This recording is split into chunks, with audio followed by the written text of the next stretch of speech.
channel Ngulik Horor.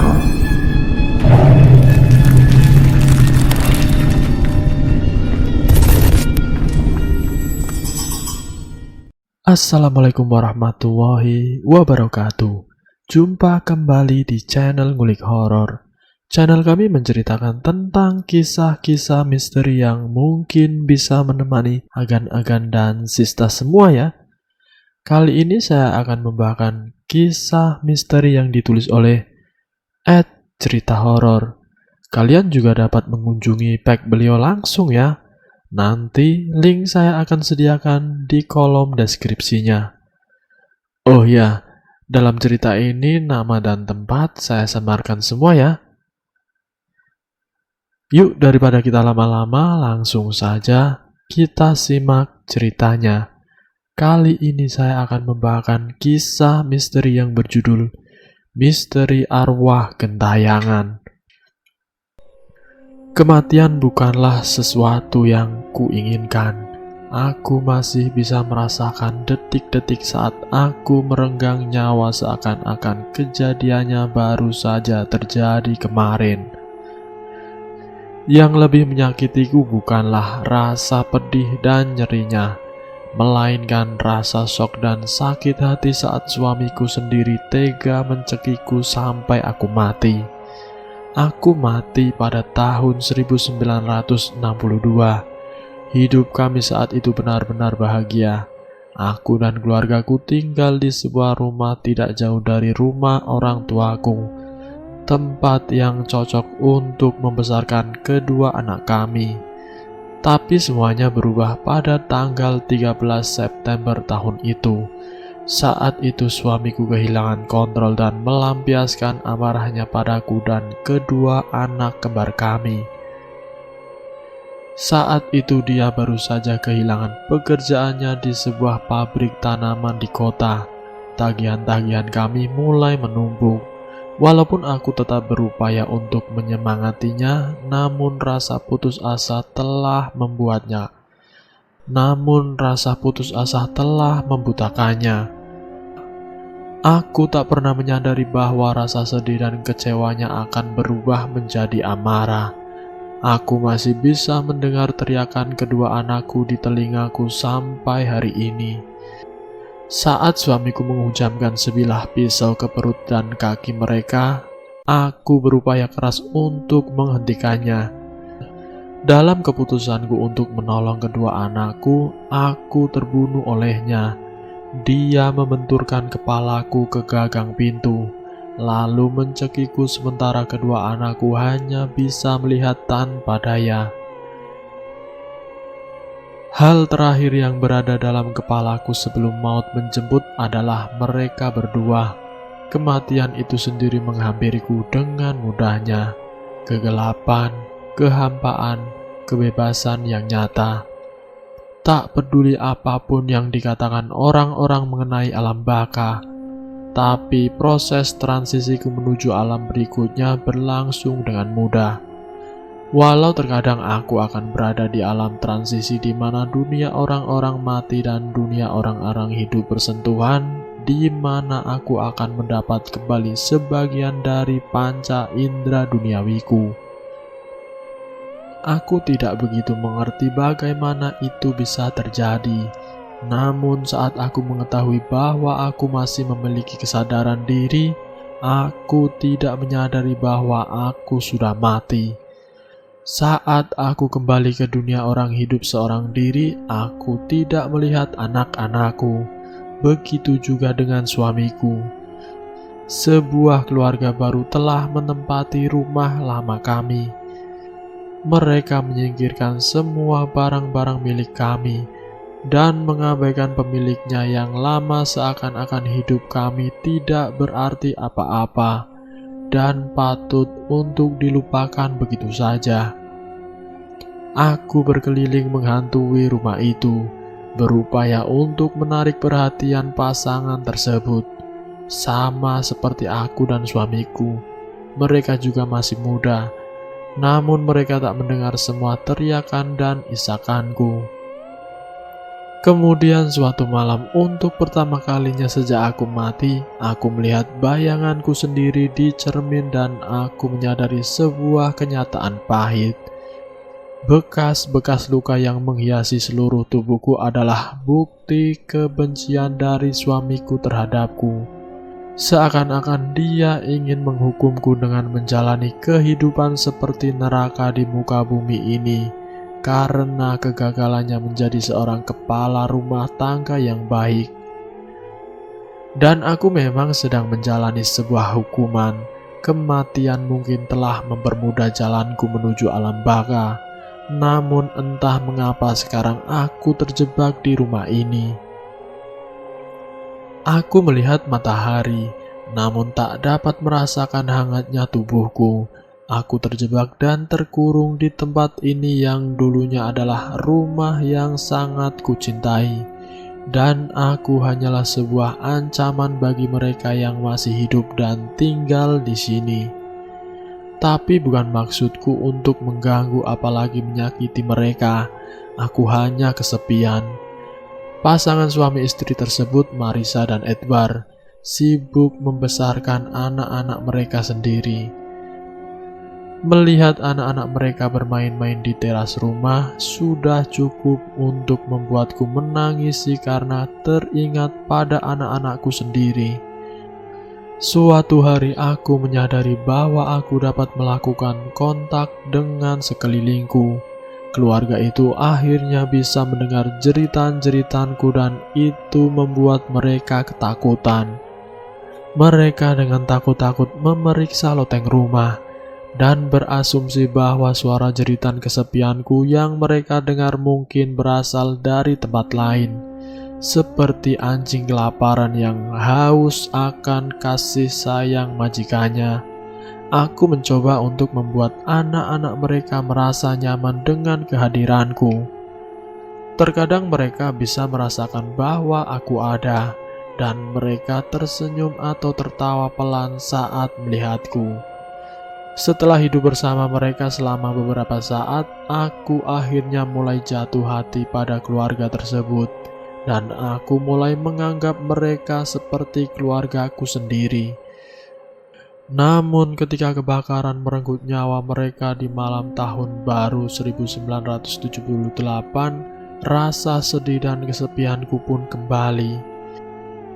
Saat itu Edward sedang melakukan perjalanan bisnis ke luar kota, dan Marissa telah menyewa seorang pengasuh anak yang ceroboh untuk menjaga anak-anak mereka. Hanya karena listrik konslet, mereka kehilangan kebahagiaan mereka. Seluruh rumah itu terbakar habis.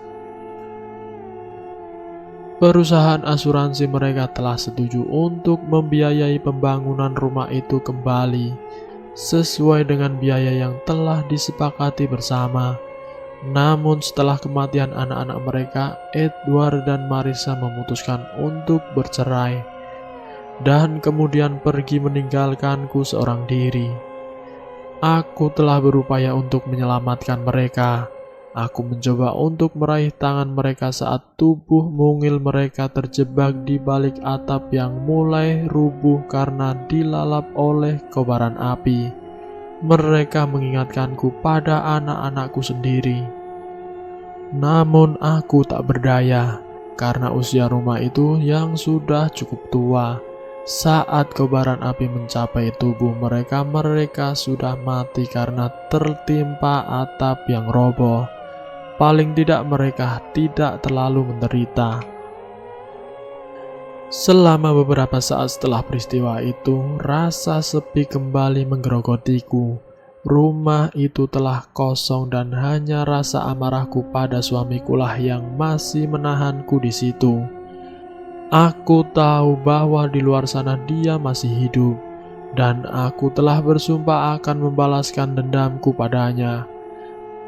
Penderitaanku membuat dendam ini terus berkobar dan aku sadar bahwa aku mampu melaksanakannya suatu saat. Aku berjanji akan melakukan pembalasan dendam yang sempurna. Aku akan membuatnya menderita lebih lama dari siapapun juga. Beberapa kali aku mencoba untuk meninggalkan rumah itu. Namun entah seperti ada yang menahanku walaupun sekarang tidak ada yang menghuninya. Kutukan, takdir, aku sendiri tidak tahu. Saat rumah itu akhirnya dibangun kembali dan ada pasangan baru yang menempatinya, aku memutuskan untuk melampiaskan amarahku pada mereka. Mereka memang pantas mendapatkannya. Ya, Samuel adalah seorang suami pecundang yang selalu berpura-pura bersikap baik di depan Lucia, istrinya. Namun saat Lucia tidak ada di rumah, dia akan membawa perempuan lain ke dalam rumah itu. Aku menunggu saat yang tepat sampai aku telah cukup melihat semua perbuatan kejinya dan memutuskan bahwa dia memang pantas untuk mati. Lalu suatu malam saat dia sedang bersama seorang perempuan penghibur, aku mengarahkan segenap kekuatanku. Gadis itu menjerit ketakutan saat melihat tubuhku yang dipenuhi oleh bekas luka melayang-layang di atas ranjang mereka. Sekuat tenaga aku mematahkan tulang punggung Samuel, lalu menariknya keluar dari tubuhnya dan menggantungnya di lampu kamar seperti sebuah pinata. Perempuan jalang itu berlari terbirit-birit seperti seorang pengecut. Rasanya memuaskan sekali melampiaskan amarahku seperti itu, karena aku sadar bahwa mungkin aku tak akan pernah mendapatkan kesempatan yang sama untuk melakukan hal itu pada suamiku. Namun rasa puas itu tidak bertahan lama. Setelah amarahku mereda, rasa bersalah dan frustasiku kembali menghantui. Tahun-tahun berlalu dan rumah itu akhirnya kembali kosong. Terkadang anak-anak di kompleks rumah itu akan datang dan berupaya untuk melakukan kontak denganku. Dan terkadang aku akan mengabulkan keinginan mereka dan muncul tiba-tiba untuk mengejar mereka sampai mereka berlari terbirit-birit seperti kawanan kelinci yang ketakutan. Awalnya aku menyangka bahwa aku akan begini terus, mengejar dan menakut-nakuti orang-orang selamanya sampai arwahku akhirnya menemukan jalan keluar. Namun semuanya berubah saat aku bertemu dengan Rian. Rian berbeda dari yang sebelum-sebelumnya. Dia adalah seorang orang tua tunggal yang bekerja sebagai seorang fotografer. Aku bisa melihat bahwa dia sangat mencintai Chloe, putri tunggalnya. Setiap malam dia selalu menyanyikan lagu pengantar tidur untuk Chloe dan bermain bersamanya di halaman rumah. Walaupun hidupku selalu penuh dengan penderitaan, namun Rian membuatku kembali mengingat seperti apa rasanya bisa bahagia lagi. Aku merasa harus melindunginya dan putrinya seperti aku melindungi Edward dan Mariska. Seringkali aku mampu merasakan sesuatu yang buruk akan terjadi yang tak disadari oleh Rian dan aku akan berusaha dengan segenap kekuatanku untuk menghentikannya.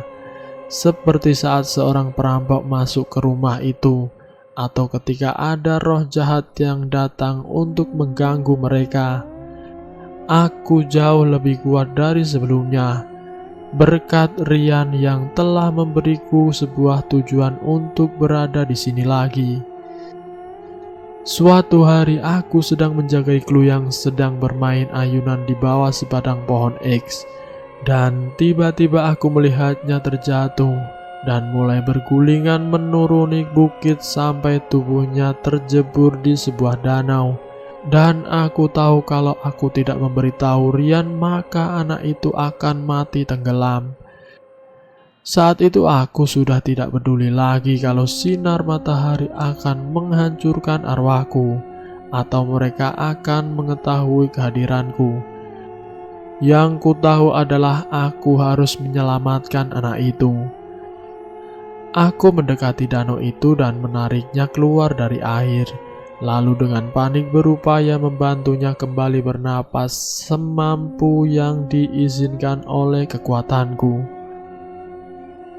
Kemudian dia mulai memuntahkan air dari dalam tubuhnya dan menatapku dengan mata terbelalak. Aku tahu bahwa peristiwa yang hampir saja merenggut nyawanya ini sekarang telah membuka matanya sehingga dia dapat melihatku. Rian mendengar tangisan Chloe dari teras rumah di mana dia sedang berbicara di telepon dan langsung berlari secepat mungkin untuk melihat keadaan putrinya.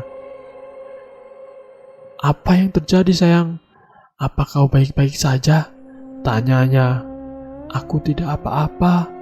Wanita baik itu sudah menolongku," jawab Chloe. Rian memandang sekeliling, jelas tidak melihatku. Aku merasakan kekuatanku mulai melemah karena berada di luar rumah terlalu lama. Aku harus masuk kembali sesegera mungkin. "Oh iya, apa wanita baik ini temanmu?" tanya Rian. Aku tersenyum, dia mengira aku adalah teman imajinasi putrinya. "Siapa nama temanmu ini?" tanya Rian lagi. Chloe langsung menatapku menunggu aku menjawab. "Panggil aku Jessie." Dia bilang namanya Jessie, jawab putrinya. Aku terkejut dia tidak takut padaku. Mereka kembali berjalan ke rumah bersama-sama dan Rian tidak bertanya apa-apa lagi. Tapi Chloe masih bisa melihatku. Aku menyadari pertolongan kecilku telah membuka jalan bagiku menuju sebuah dunia yang tak pernah ku ketahui sebelumnya. Selama beberapa tahun berikutnya, Chloe selalu bermain denganku di dalam rumah. Bermain kejar-kejaran dan berpetualangan dengan imajinasinya. Dia selalu tampak bahagia tiap kali melihat wajahku, dan ayahnya akan tersenyum melihat putrinya sambil kembali menekuni pekerjaannya, merasa senang bahwa Chloe tidak kesepian. Diam-diam aku sebenarnya sedikit merasa bersalah karena begitu dekat dengan seorang anak yang bukanlah anakku sendiri. Aku juga tahu bahwa suatu hari Chloe akan tumbuh dewasa dan dia mungkin akan kehilangan kemampuannya untuk melihatku, dan dia akan melupakanku. Aku tidak ingin itu terjadi. Dalam keegoisanku, aku menyuruhnya untuk bilang pada ayahnya bahwa aku memang nyata. Melalui Chloe aku menyuruh Rian memeriksa sejarah rumah ini. Chloe melakukan semua permintaanku. Rian mendengarkan saat putrinya bercerita bagaimana kehidupanku dulunya di rumah ini. Dia tidak tampak takut, hanya benar-benar terkejut. Saat Chloe sudah selesai menyampaikan pesanku, dia mengambil posisi duduk di meja dan tampak sedang berpikir. "Sepertinya aku berhutang budi banyak padamu," ujarnya. Aku terpaku. Apa dia bisa melihatku? Tidak, tapi sekarang dia sudah percaya bahwa aku memang nyata. "Bagaimana aku bisa membalas kebaikanmu?" bisiknya.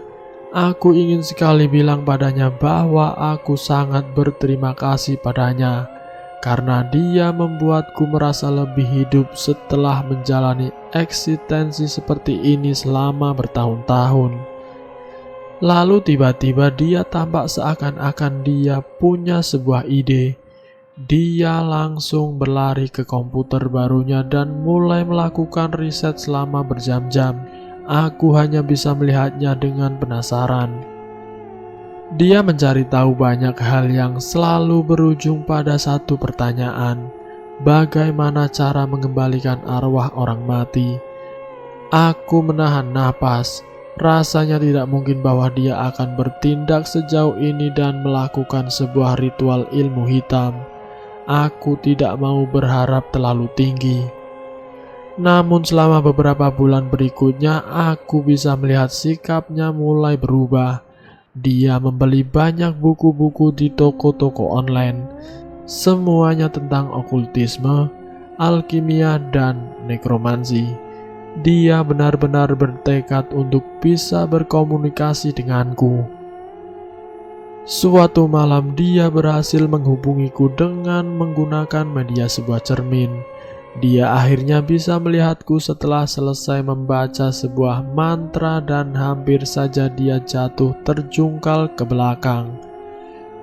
"Kau, sudah kuduga ini semua nyata, tapi aku tidak pernah benar-benar percaya sampai..." serunya sambil menata bayanganku di cermin. Aku tahu dia tidak bisa mendengar kata-kataku, tapi rasa terkejutnya telah berubah menjadi rasa iba dan kasih sayang. Dia menyentuh bayanganku di permukaan cermin, seakan-akan ingin menghapus air mataku. "Jessie, aku ingin menolongmu," katanya. Dia mempelajari semua buku-bukunya lebih serius dari sebelumnya, setiap mantra dan ritual yang ditemuinya. Akhirnya suatu hari dia masuk ke kamar dan memberitahuku bahwa dia telah menemukan cara yang tepat untuk membawaku kembali ke dunia nyata. Dia mengambil sebilah pisau dan mengiris pergelangan tangannya dan membuat sebuah lambang aneh dengan darahnya di lantai. Kemudian dia menyalakan lilin-lilin dan menutupi semua cermin. Dia mulai membaca mantra. Seluruh tubuhnya basah oleh keringat. Aku bisa melihat bahwa ritual ini telah menguras banyak energinya. Akhirnya setelah 3 jam berlalu, dia pun terkulai dengan lemas di lantai. Aku menyentuh pipinya dan tersenyum, berterima kasih atas segala usahanya. Dia membuka mata dan menatap wajahku. "Jessie?" tanyanya terkejut. "Rian, kau bisa melihatku?" tanyaku. Dia menyambar tanganku dan mengecup pipiku. Aku tak mampu lagi membendung air mataku. Ritual darah ini rupanya telah bekerja. Kami duduk di lantai sambil menangis dan tertawa dan dia tak henti-hentinya memandangiku. Kemudian dia meraih tanganku dan berkata, "Ayo mari kita temui Clue." Aku mengikutinya dengan penuh semangat ke kamar Clue. Tapi putrinya itu tidak tampak dimanapun juga. Wajah Rian langsung memucat saat ia memeriksa setiap pintu dan jendela. Aku berlari keluar rumah dan mencari berkeliling, tapi Clue tidak tampak dimanapun juga. Saat aku kembali ke dalam rumah, aku mendapati Rian sedang duduk di lantai sambil menutupi wajahnya dengan kedua tangan. Di pangkunya sebuah buku tebal yang terbuka. "Rian, ada apa? Di mana Clue?" tanyaku bingung. Dia tidak menjawab selama beberapa saat, tapi saat dia akhirnya menengadah, aku bisa melihat bahwa dia sedang menangis. Aku melupakan sesuatu. Bagian paling penting dari ritual itu," jawabnya dengan suara pelan. "Bagian apa?" tanyaku cemas walaupun aku tidak yakin ingin mengetahuinya. "Bahwa kalau kau ingin membawa seseorang dari alam baka kembali ke dunia ini, kau harus menyediakan tumbal. Nyawa dibayar nyawa." "Maksudmu, Clue?" Aku tak mampu menyelesaikan kata-kataku. Rian kembali menundukkan kepalanya, dan bahunya berguncang hebat saat dia mulai menangis. Aku memang ingin kembali hidup, tapi tidak kalau harus mengorbankan nyawa orang tidak bersalah, nyawa orang yang sangat kusayangi. "Rian, aku berjanji akan membawa Clue kembali," ujarku pelan. Dia menengadah lagi untuk menatapku, tampak terkejut. "Apa maksudmu?" "Sekarang aku ingin kau pergi dan menyewa sebuah hotel di kota. Tunggu aku di sana. Aku akan membawa Clue kembali padamu malam ini. Aku bersumpah, janjiku." Tapi Bagaimana kau melakukannya, Jesse? Siapa yang akan dikorbankan kali ini? Aku tahu apa yang kulakukan. Kau ingin Clue kembali, bukan? Percayalah padaku, Ryan. Pergilah sekarang. Aku akan menemuimu dalam beberapa jam lagi. Tapi, pergilah. Dia membuka mulut untuk membantah, tapi kemudian dia menganggukkan kepala dan beranjak pergi. Sekarang hanya satu yang harus kuperlukan, sebuah telepon. Setelah melakukan beberapa panggilan ke beberapa tempat, aku akhirnya menemukan apa yang kucari. Tidak begitu sulit bagiku meyakinkannya untuk datang ke sini. Hanya dengan sedikit godaan dan rayuan, dia akhirnya termakan oleh tipu dayaku. Entah karena waktu atau karena usianya yang sudah senja, dia hanya tersenyum penuh nafsu saat melihatku berdiri di ambang pintu menyambutnya. Aku tidak menyangka bahwa Anda cantik sekali, serunya sambil tanpa malu-malu menatap belahan dadaku yang memang sengaja kuperlihatkan. Dengan memakai baju berkerah rendah. Anda terlalu memuji, kataku penuh sambil tersenyum penuh kepura-puraan. Mari silahkan, kamar saya ada di lantai atas. Aku tidak memerlukan banyak waktu untuk menyelesaikan ritualnya. Saat aku telah mengikat seluruh tubuhnya dengan iming-iming pengalaman seksual yang tak akan terlupakan, aku menarik sebilah pisau dan mendekatkannya. Ke lehernya, dan seketika itu juga matanya seperti terbuka dan dia mengenaliku. Jesse, tapi bagaimanamu? Dia tak sempat menyelesaikan kata-katanya. Aku menancapkan pisau itu dalam-dalam ke leher pria tua renta itu. Nyawa dibayar nyawa. Setelah membersihkan segala kekacauan dan bukti yang ada, aku turun ke bawah dan air mataku langsung berlinang saat melihat mereka semua di bawah sana, tersenyum menungguku. Clue. Tidak hanya Clue, tapi juga anak-anak Edward dan Marissa, juga kedua buah hatiku tersayang. Aku berlari bahagia dan memeluk mereka semua dengan perasaan bahagia tak terlukiskan. Dan selesai. Itulah kisah misteri yang berjudul Misteri Arwah Gentayangan. Semoga kisah kali ini bisa menjadi pembelajaran buat kita. Dan ingat, ambil sisi positifnya dan buang jauh-jauh sisi negatifnya. Terima kasih sudah mampir di channel kami. Jika kalian tertarik dengan video kami, silahkan tekan tombol like, share, dan komen. Tekan subscribe untuk mengikuti video kami selanjutnya ya. Wassalamualaikum warahmatullahi wabarakatuh.